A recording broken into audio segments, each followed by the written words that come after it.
हर्क साम्पाङ र पुरानो पार्टीका नेताहरूमा के फरक भयो र बालेन शाह र रवि लामी छानेको खेदो खाँदै हिँड्ने हो भने साथीहरू यो भिडियो सक्दो सेयर गर्नुहोला।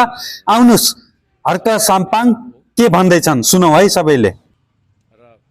यो देश जलेर खरानी किन भयो, कसले गर्दा भयो, तिनै पुरानी दलहरूले तपाईको चाहिँ नि यो देशलाई जल्न बाध्य बनाउने खालको कुशासन हैन यो देशमा व्याप्त गरे, जसको कारणले एउटा नयाँ हो भन्नेले गएर जलाइदियो।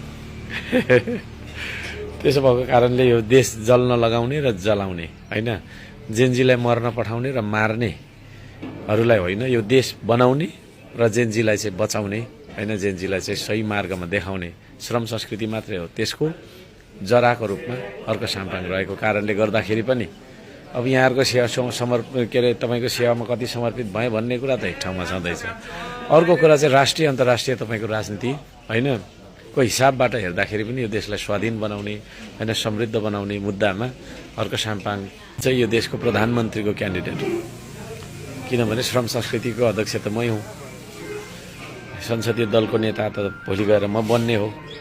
त्यसो हुँदाखेरि एक थान सांसद मात्रै पठाउने हो कि सुनसरी एकले, जो चाहिँ कुनामा संसदमा गएर ढ्याप ढ्याप ढ्याप गर्छ, प्रचण्डलाई भोट हाल्छ, केपी ओलीलाई भोट हाल्छ, गगन थापालाई भोट हाल्छ, अनि अर्को त्यो तपाईँको चाहिँ नि रवि लामी छाने हो कि खोइ को हो होइन उसलाई भोट हाल्छ।